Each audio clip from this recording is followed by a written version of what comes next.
Guys, how you doing? Welcome once again to Real Estate Reality with your hosts Darren and Joe over at Urban Hillsides Real Estate.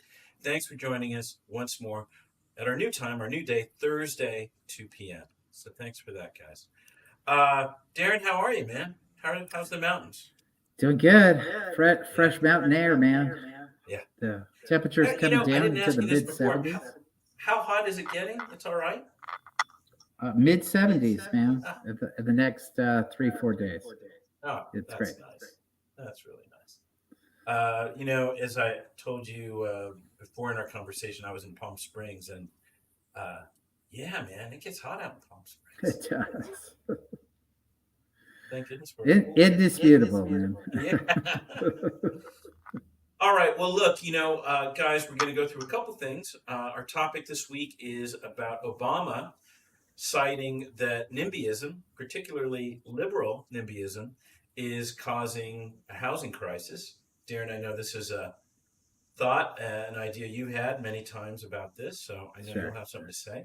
And then we'll also talk about the usual solds that we find are notable over the last week, 7 days, and then actives that we feel are notable that have come up in the last 7 days. And then we'll talk about a couple more things. Rowena Reservoir, the 6th Street Bridge, and a new private listing we have at this point out in Silver Lake. So we'll tell you a little bit about that. For now, we're going to talk about a disclaimer. Darren Hubert and Joe Cloninger are real estate agents at Avenue 8 under the Urban Hillsides brand. All opinions expressed by Urban Hillsides or guests on this video are solely their opinions and do not reflect the opinions of Avenue 8. You should not treat any opinion expressed by the Urban Hillsides as specific inducements to make a particular investment or follow a particular strategy, but only as an expression of Urban Hillsides team's opinions. This video is for informational purposes only. All right. So let me go ahead and bring up the article, Darren. So this came out of the New York Magazine's Curved, and I think this is the old Curved. Remember Curved LA and all the various city sites about real estate? I think Sure. this is the new version. So it's nice to see it coming back. Here it is. Right. Right here on the screen.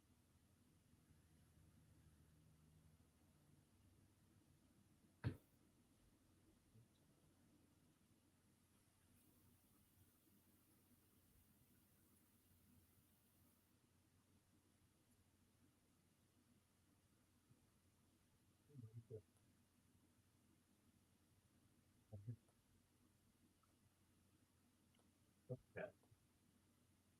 So it is entitled, and this was just this week. This came up. Let me go ahead and read the article. Uh, Obama blames liberal NIMBYs for the housing crisis too. And again, this is from curbed.com about housing, June 29th, yesterday.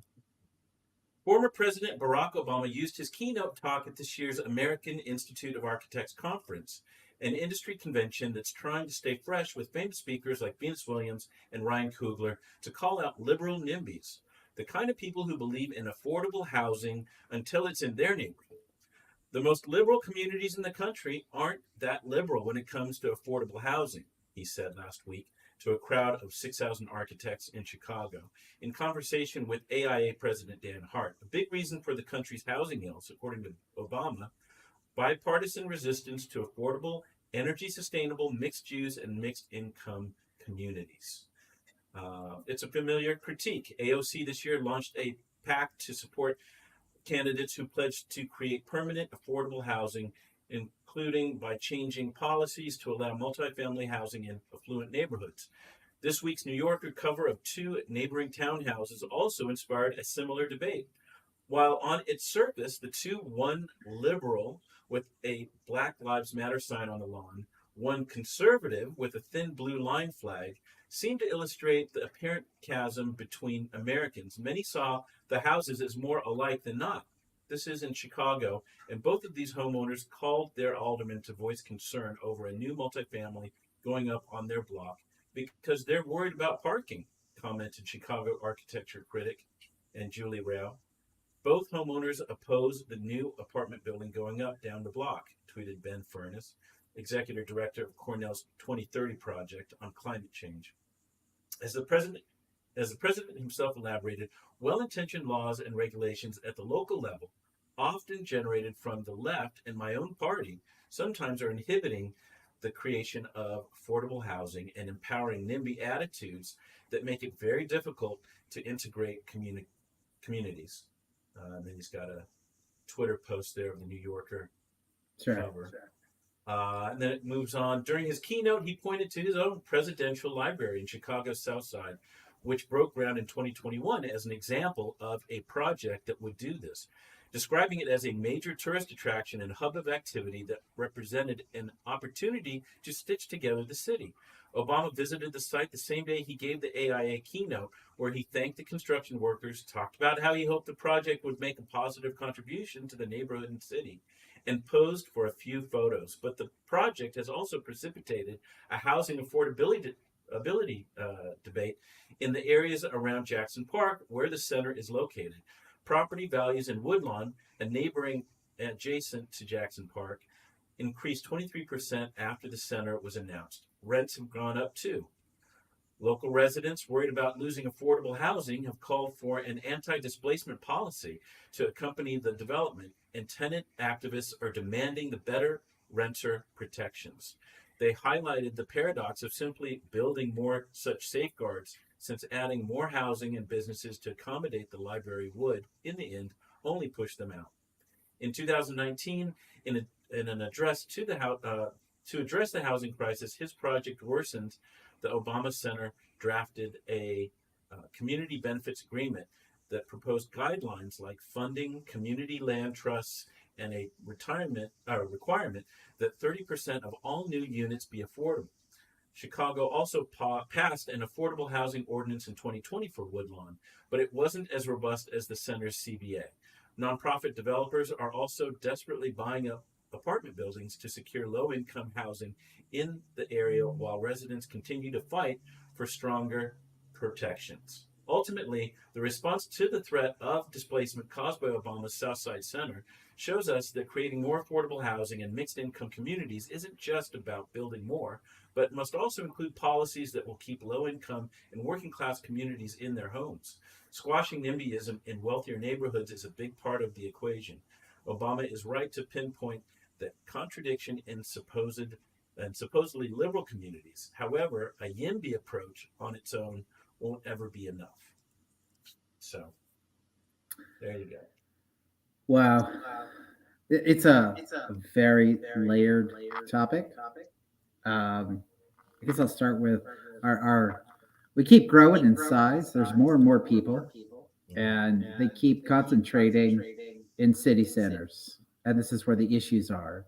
They're less out in the suburbs, where there is more space, where many more things could be built at a more affordable rate.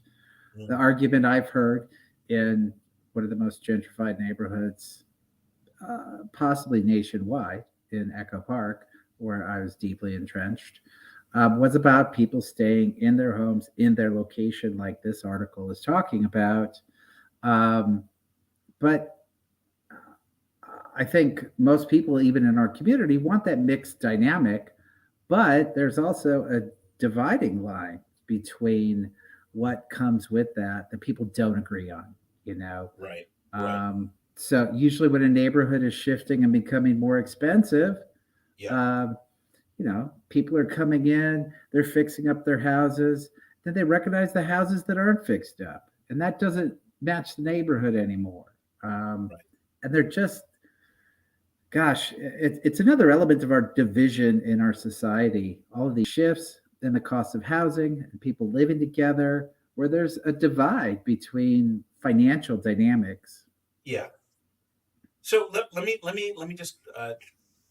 just bring out what I think I heard you say. So you're saying progress is inevitable, and you can't preserve the old completely. there has to be some place there at that divide that acknowledges the progress, but also protects the existing people in some way. Well, Is that what you're saying? yes, but the question that I always struggle with personally, Mm-hmm. because I personally have not seen politicians craft policy that protects, in my opinion, those that need protecting. It tends to create elements that protect those that, just abuse the system. I Mm-hmm. do think there should be some mix Yeah. of old and new, but it's a societal thing. Again, I go to the Mm-hmm. divisiveness where nowadays, and I like that Obama cites liberals because it's a struggle I've been having for Right. probably five years or so. You Mm-hmm. used to think, being a liberal, that the conservatives had a certain way, but liberals have their ways, and there are things they like and things they want and things they expect. Um, and as neighborhoods shift, there's just a lot of conflict. Anytime something changes fast, people are going to resist. They aren't going to like it. People are going to be displaced. It's inevitable anytime something changes. You talk about progress. Mm-hmm. Some of these people's argument is, I don't want to progress. I don't want to change. I want to stay exactly the way I am, exactly where I Exactly. am. I don't want any Yeah. prices to change. I don't want the prices at the liquor store to rise. I don't want anything to change. And that's just not something that government should defend. So there are some adaptations that people have to make.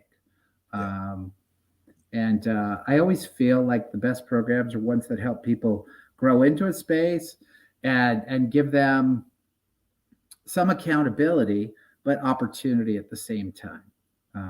The ones that simply divide, like in my opinion, the Los Angeles landlord tenant policies that have been in place for multiple years now are as dividing groups of people. It's not integrating them, and that's bad policy because of that, in my opinion.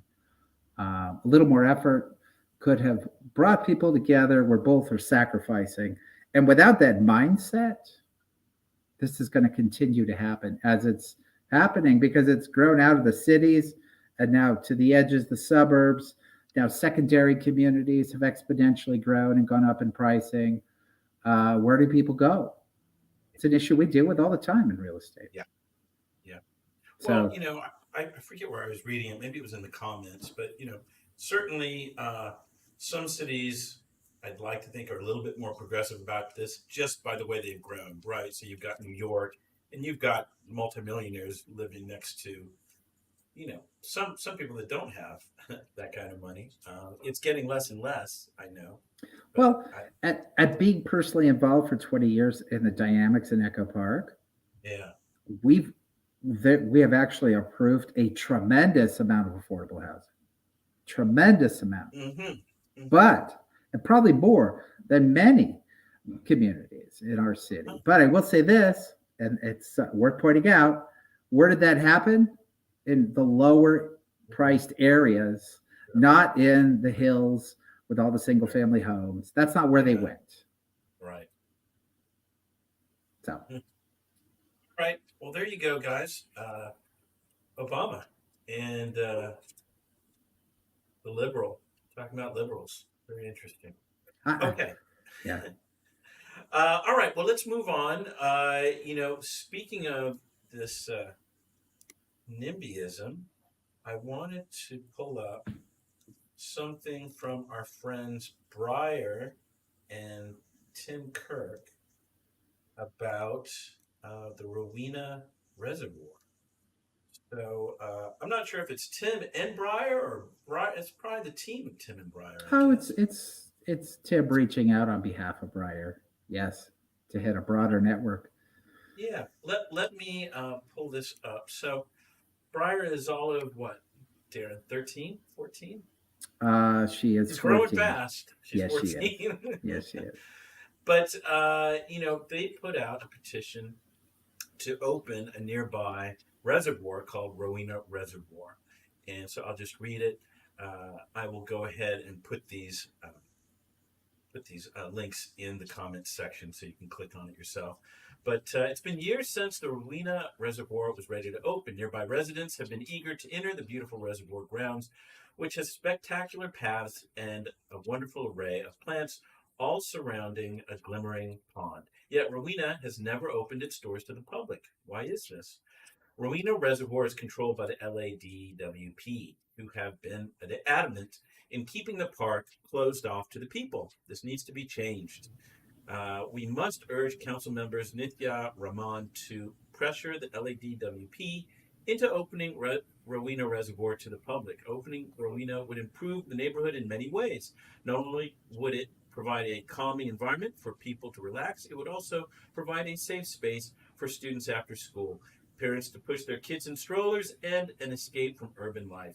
Many groups and individuals have worked to open Rowena, and it's time for their voices to be recognized and heard. And then it goes on, if you agree that the Rowena Reservoir should be open as a park, please sign this petition, and so on. So I will put this in the comments. But Darren, what do you have to say to this? I know it's been a couple of years. I know people have been pushing for this. Many years. That site has been, as far, I've never seen it used by the public. And, I went to school around the corner from that location. But gosh, a decade, maybe a decade and a half ago, they went in there and they did a lot of work to beautify it and Yeah. make it visibly beautiful as you look through the fences from the outside. So, what was the point? Yeah.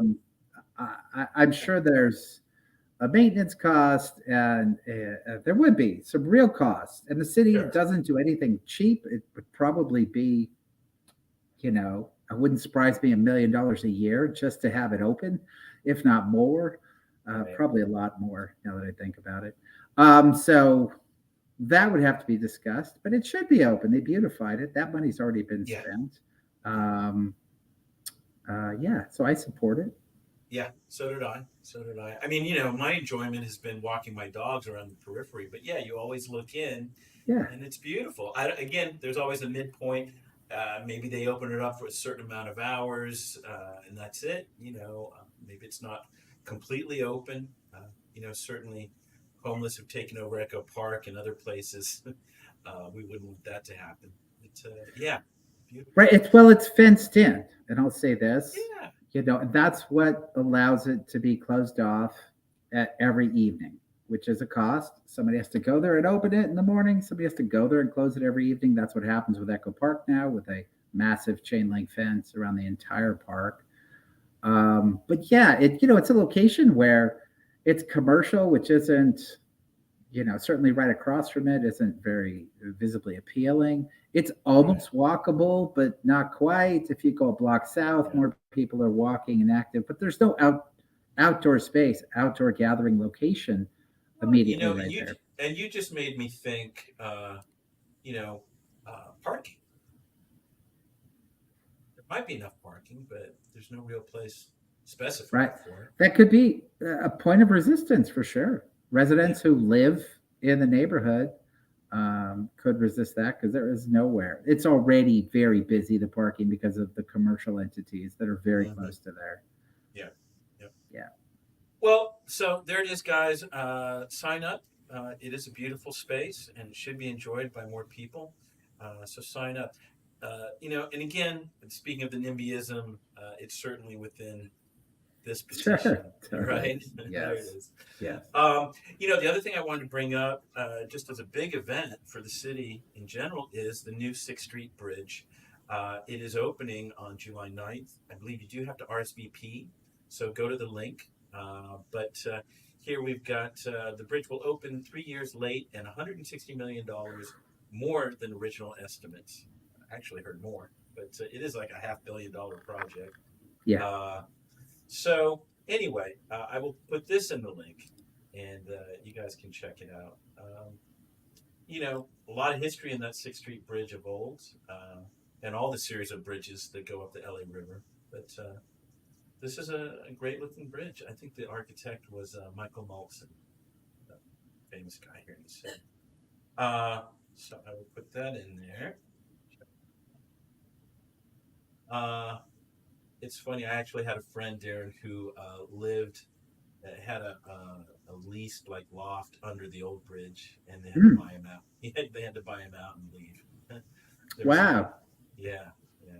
There were some great parties there. But all right. So next, let's move on to. Let's see if I can find it. UrbanHillsides.com/. Let's see.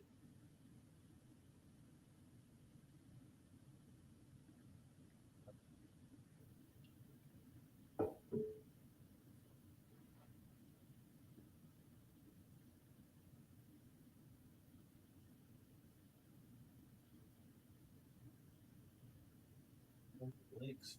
Oh, well, You're gonna pull up the yeah. our Oh, ready to here it is. build project. There it is. Well, here in the email, Darren, I put ready to remodel for the folks that might I be. saw that. Sure. And the difference being it's a different cost for sure and different Yeah. process with the city. It's an addition to an existing structure. So it's So not what is just, it? I was going to say it's a 1-1 now, right? It's a one it one is. one bed. Yeah. Yeah. And it's not in the best shape. So I mean, it's a real project. It's not something to buy and live in.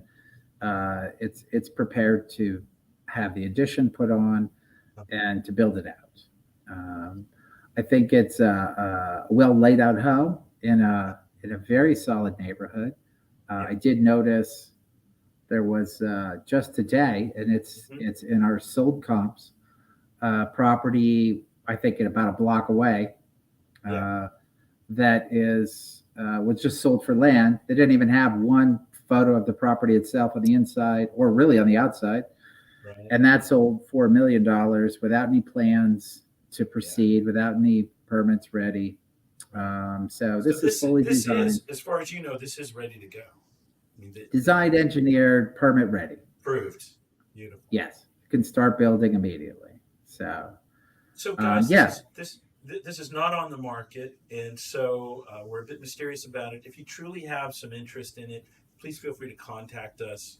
We can discuss it individually with anyone that's interested. yeah, Give you a little and bit it's in more. the Silver Lake area near Reservoir and Coronado. It's pretty close proximity there. So there you go. Let's go ahead and move on to what we consider sold in the neighborhood in the last 7 days. Darren, last week, we did I thought, a really good stream about the new market direction and the changes going on.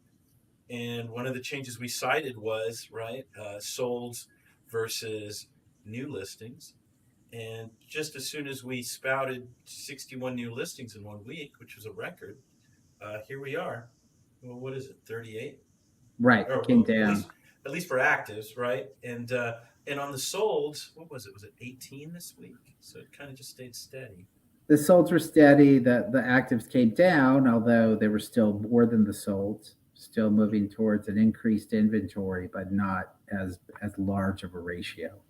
Yeah. It makes me think about, last week we talked about a shift in market, a shift in perception a little bit, Right. but don't, you know, the market has some serious resilience with whatever's going on with the Fed, and buyers will see some opportunities, but we're not in a market where it's definitely not a buyer's market.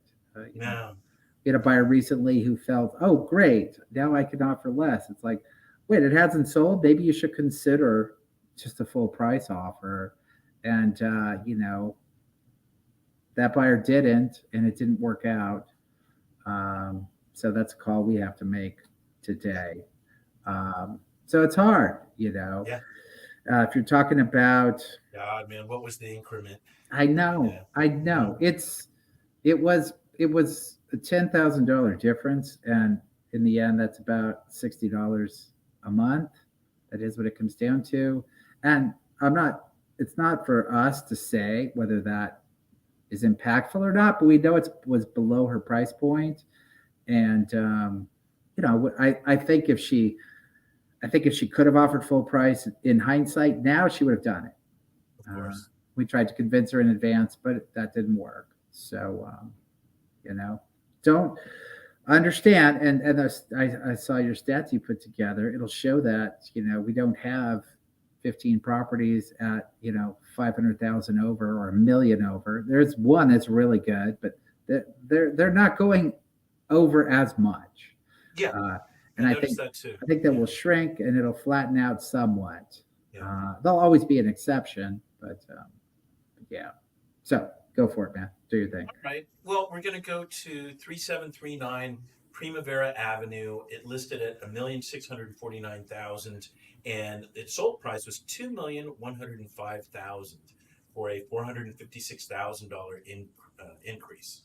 And let me just give you some of the stats here. Let's see this. So this is a 5 bedroom, 3 bath, 2,260 square foot home. It's on a 11,113 square foot lot. This is Mount Washington, and days on market. What was it here? Let's see. Here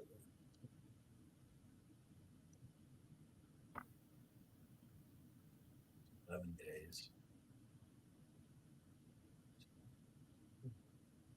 Say 11 days. And this is brought to us by Penelope Stepnovich, and on the buy side, Sarah Jackson. So congrats to them. We know this area well, Darren. In fact, I think we know this house. It was a flip a while back, I believe.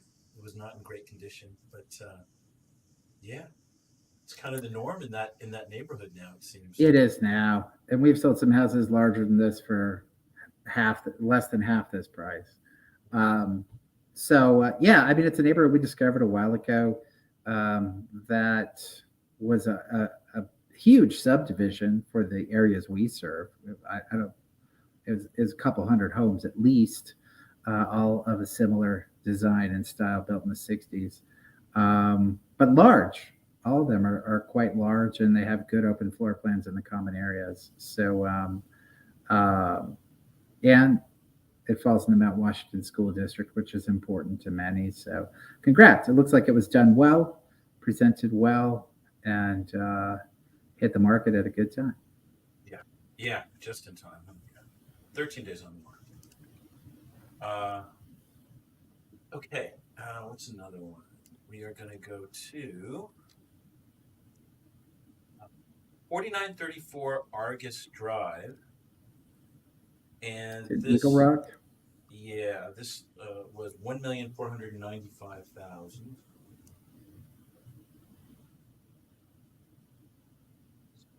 And 1,649,000, it landed, 1,495,000, it landed at 1,707,500 for a $212,500 increase.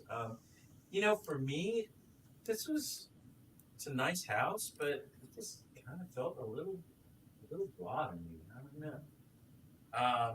4934 Argus Drive, 4 bedroom, 3 bath, 1,692 square feet of living space, 5,700 square foot lot, and let's see, it took 20 days to sell on the market. And let's see, on the listing side, Shakira Sharir Del Fresno. Wow, what a name. And on the buy side, Matthew McPherson. So congrats to both of them on getting this done. Yeah, at the inside looks good. I think some of the stuff on the outside is kind of plain. I agree. The bathroom spaces are nice. The kitchen looks to be done well. It does look like it has it does have an ADU. I don't know if it calls it out as a permitted ADU or not, Let's see here. but it's there. Tax record shows 2 bed, 1 bath, Uh, 832 square foot property. Sellers converted detached garage into a 1 bedroom, 3/4 bath, 360 square foot ADU, and built a legal 500 square foot addition onto the main house. got it. Wow. Well, So they did some work. yeah. It just isn't showing up on assessor data yet. Yeah. So It big has its own addition. address. The ADU has its own separate address. Yeah, so it adds a lot of value in Yeah, today's market. yeah. Yeah, I get it, and it's a great location. Um, but Enough yeah, there to support that there is 177. enough there. I think a Yeah, few, like the front looks kind of boring. They didn't do anything to the landscaping. yeah, Um, so yeah, there are a few things that could be done that probably would have made us said, "Oh yeah, that makes sense on that price." yeah, Um, but I don't. They don't look like huge things. It looks like the property's in good condition, and a few more design elements can enhance it further. yeah, yeah.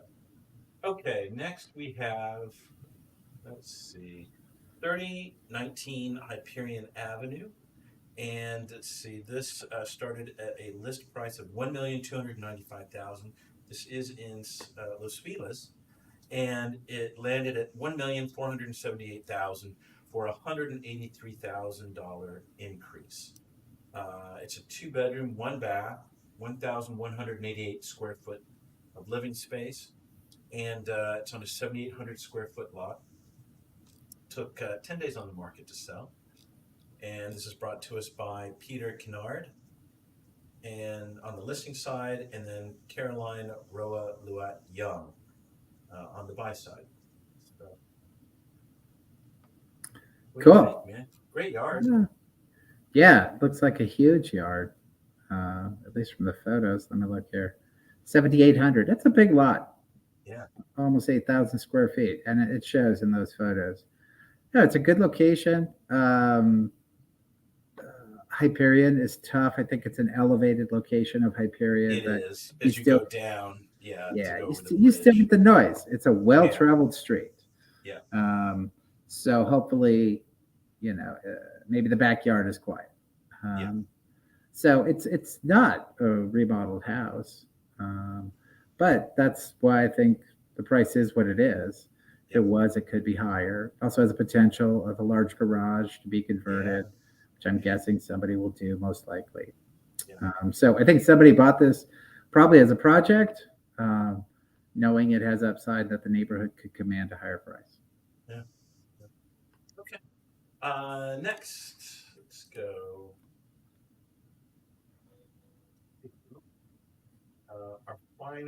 Our final seller win. This is 387 Museum Drive. This is in Mount Washington. Had a very reasonable price, Darren, of 899,000 list, and I think went up nicely to 1,065,000 for a 166,000 increase. Let's take a look. I thought this was actually pretty reasonable. Let's see. Even a reasonable price after the increase. Right, Yeah, exactly. Two yeah, bedroom, two bath, 1,261 square feet of living space. It's on a smaller lot, yeah. 3,310. That's the Uh, that's the issue. okay, all right. Took 12 days on the market to sell. And this is brought to us by Eric Martig. And on the buy side, Segal Diamant. Um, Yeah, it's a but great yeah, neighborhood. It's a good sized house, and it's not all fixed up, but it's nice and it's clean. Definitely move in ready. But it's the lot size that's the restriction on the price. yeah, But I still think it's a reasonable price in today's yeah, market. very much so. Yeah. Okay. Next, we will go to what we consider buyer wins. Let's see, we'll start with your neck of the woods, Darren. 2162 Echo Park Avenue. This started at 1,495,000, and it eked up to 1,500,000 for a $5,000 increase. Um, So I'll take this first one to point out of the yeah, group of sales, yeah, exactly what we've been discussing is happening. There's okay, some that sold over, some that sold one at least that sold hugely over, but there's a lot that sold right at value, and sometimes we every time we list, we say, well, you better be ready to accept an offer at the list price. Otherwise, you shouldn't list it at that price. And we're seeing, 5,000 over, 10,000 over. Those are Yeah. basically list price, Yeah. and a few that dip below. So that is a shift, Hmm. and a win. That's kind of what we were talking about earlier in the beginning. That Yeah. buyers need to identify not going up a couple 100,000 as a win. Right. If you're ready to buy and want to try to do so before the rates jump in a crazy way even further, then understand that Yeah. getting in at list is, if the house makes sense, a win. Right. And I think we talked about this with somebody, I forget. But if you're thinking of buying now, um, the advantage is to buy up in price as opposed to waiting out an interest rate hike. Um, Yes, that and we're that's going to talking cost more. a narrow window at this point. It will cost you more. The rate hike is a big jump. Yeah, I think it was 1%. What was that? Right. That's just last week, Joe. That's right. Yeah. 1% had an impact on price, like, huge amounts, like 50, Yeah. $60,000. It It was was a big 60. jump. Yeah. Yeah. Yeah. So, Well, let's take yeah. a look at this one. This is 2162 Echo Park Avenue in Echo Park, 3 bedroom, 2 bath, 1,592 square feet, and 1,500,000 it sold for. It is on a 6,500 square foot lot. Took 11 days on the market, and this is brought to us by Justin Freeling and Rob Kalick, and on the buy side, Jessica Bosch. So, congrats to them. The area well. Didn't look like the most amazing house, but it's in the right area for Echo Park, right? It's Elysian Heights. Yeah, this is area and square footage. Yeah, yeah. That's what this price is.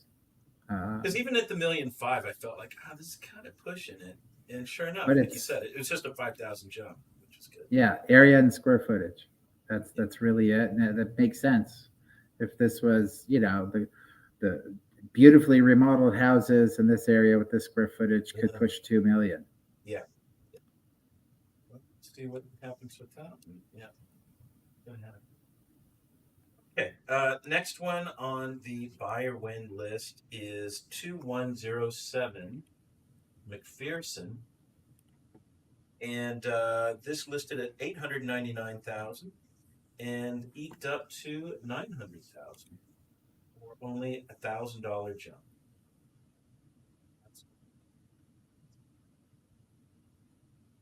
This is in El Sereno, Yeah. correctly. But good area of El Sereno in a nice looking house for 900,000. It's great. 2 bedroom, 2 bath, 952 square feet of living space. It's on a 6,200 square foot lot, and it took 15 days to sell.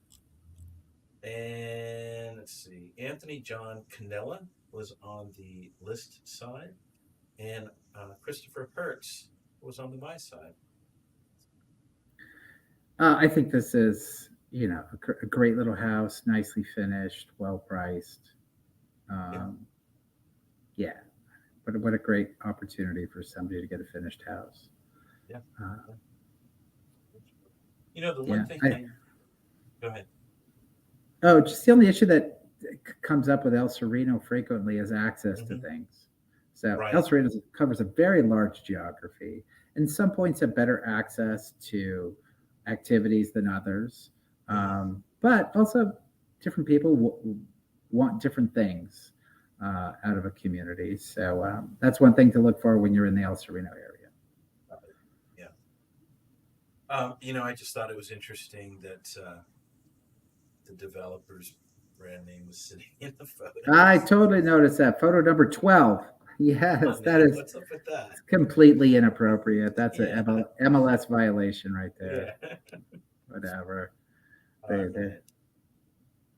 Next is 2216 Clifford Street. Let's take right. This that's an started Echo at 1 Park. million. It's a what? Oh, that's an Echo Park close to Yeah.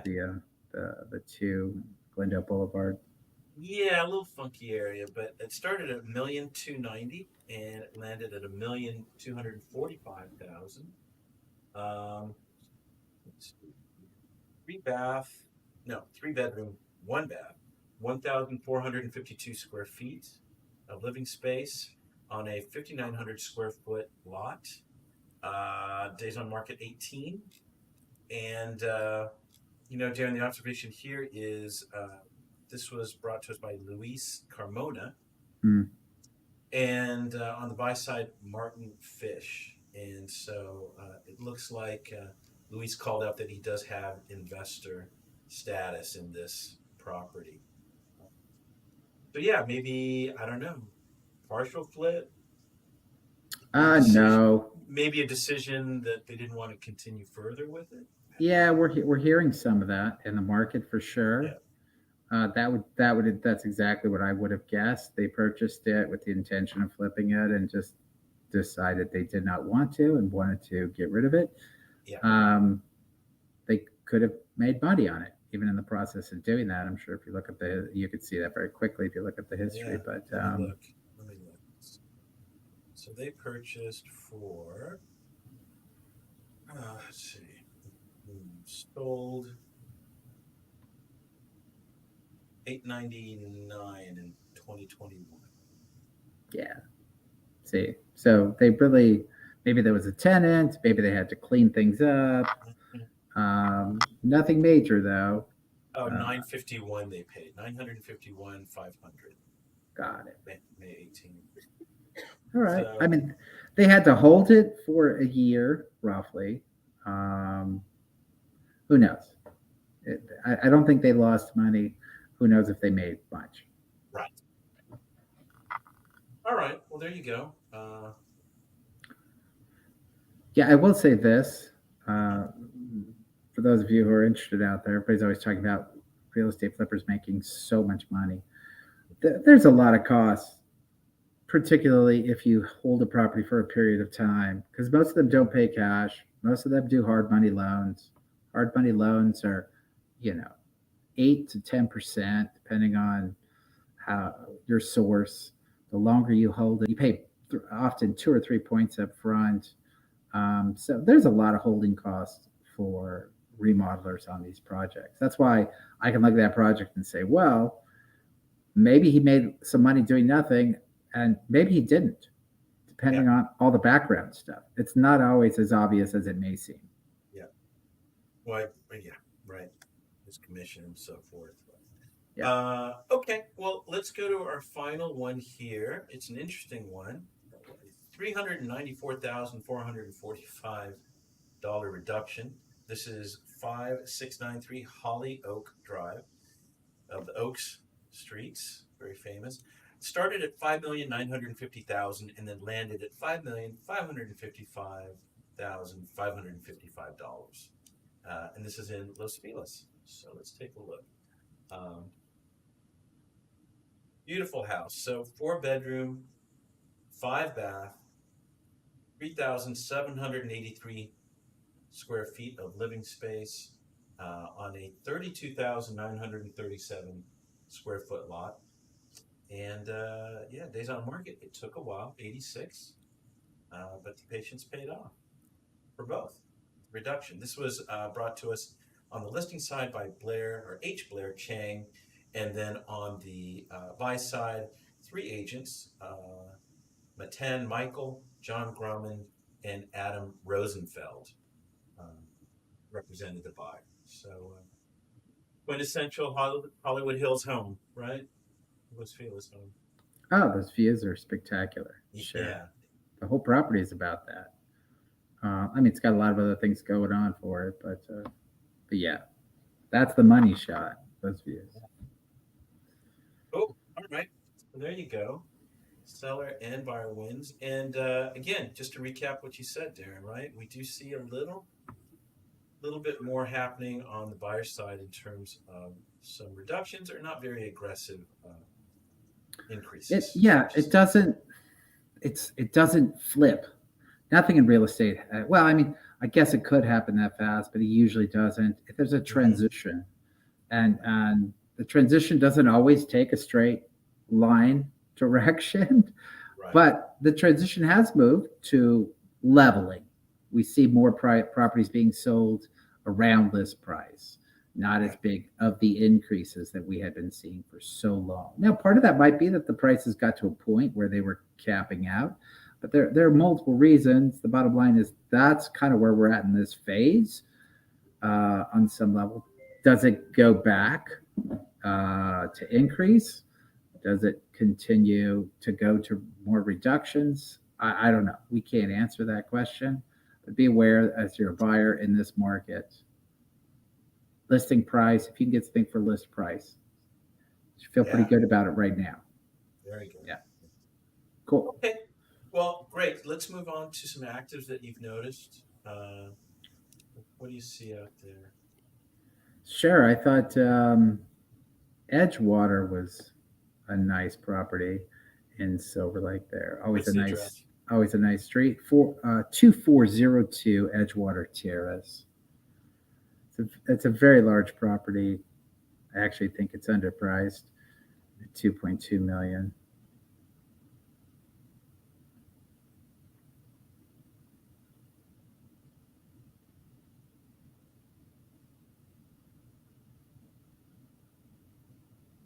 So, 2402 Edgewater Terrace. This is Silver Lake, and this is 4 bedroom, 4 bath, 3,200 square feet of living space. It is a 6,800 square foot lot. 2,195,000 list. It's been on the market for 6 days now, and this is brought to us by Jeff Yarbrough. Yeah, long time agent. Yeah. So it has an ADU as well. It definitely needs some upgrades Yeah. in the bathrooms and kitchen. Could use some design upgrades, but seems to have very good bones. It's had some improvements over the years. I think it's a great value in Yeah. this neighborhood on that street with that square footage, 3,200 square feet. That's huge Yeah. in Yeah. a fantastic neighborhood. So So that's right there at Silver Lake, eh? Just up. Okay. What's another? Um, 1856 Lakeshore. Now, I'll start by saying, you know, it's funny, being obviously we're not speaking to a lot of other agents on this stream, but from an agent perspective, we've always had to like constrain our write-ups and our remarks to a certain number to give us a quantity of words and spaces based on which platform you're at. We even have to alter them. Like we have to do one write-up for MLS and then shrink it for another site. And it's funny how that all works. This is the longest write-up I have ever seen on any listing. I'm looking at it now. It's a book. I didn't know they expanded the MLS to be able to write it that long. Yeah, that's a good point. I wonder what this is. Character count. You're right, man. It's huge. I think they maximized whatever the new maximum amount is, man. Well, let's see. Christina Warfield. Has she been around? Been around, right? The name sounds familiar. Well, let's take a look. 1856 Lakeshore Avenue, Echo Park, 2 bedroom, 1 bath, 1,063 square feet. Nice price, $1,050,000. On a small lot, 2,400 square feet. There'll be an open house today, 5 to 7. And then I believe, God, it's the first already tomorrow. It is Friday, 10 to 12. Yeah. No, it's a great neighborhood. The house looks really well done. Mm-hmm. And I think it's a great price. Yeah. So I think it'll sell fast. Hopefully it's one of those that stays in the range of the list. And if so, then a buyer will have a nice place. Yeah. Yeah, just the thing about the description, it's like, yeah, you kind of got to let the pictures tell the story. I don't know how much you can really sketch it It's all out. right. Right? I guess if from us, from a business perspective, we're like, I'm tired after the fifth, sixth, eighth, 10th sentence. I want them to get to the point and get through it, but they're obviously not writing it for their agents. They're writing it to appeal to a potential Yeah. buyer, and you know, this could be your house. That book may you may enjoy it. Yeah. So good for Okay. her for putting it out there. Okay. What's another one? All right.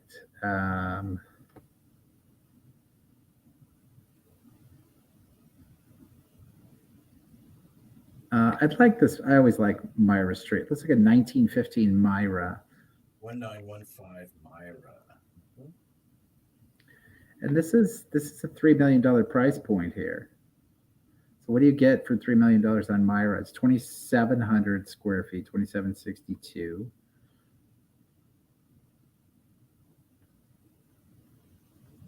It's really charming. Spanish. Yeah. Los Feliz, 3 bedroom, 3 bath, 2,762 square feet. This is 1915 Myra Avenue. Yeah, $2,999,000 list price. It's on a 5,300 square foot lot. And let's see, days on market 6 so far.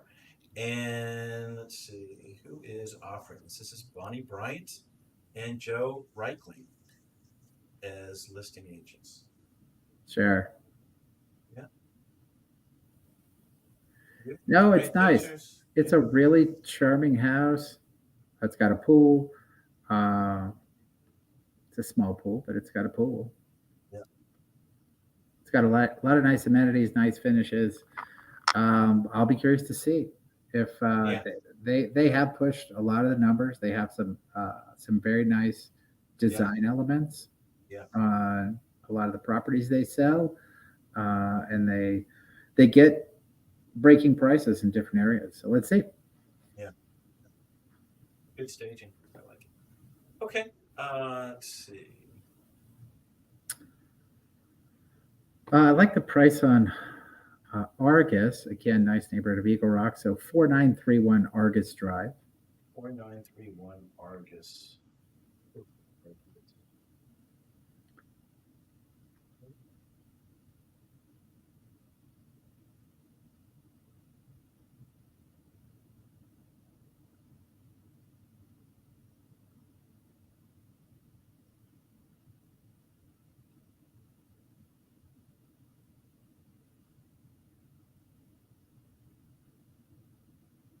So 4931 Argus Drive. This is Eagle Rock. 2 bedroom, 2 bath, 894 square feet of living space. 1,050,000. Wow. Yeah. 4991 square feet of lot. And days on market just today or a day ago, one day. Uh, Saturday and Sunday, 2 to 4 are the open houses. This is brought to us by Christopher Suarez. Yeah, it's charming. It's nice to get two bathrooms on a 894 square foot house Mm, because often you don't. right. Um, it's got a good indoor outdoor flow. I like a lot of its window placements as it's helping you pick up views, and along Mm-hmm. them, a lot of them are very wide windows, but yet they're high, and I find it's very interesting Mm-hmm. to use high windows in smaller spaces to open up the sight lines, but also give you a wall to put things on, like a bed or a Mm, couch.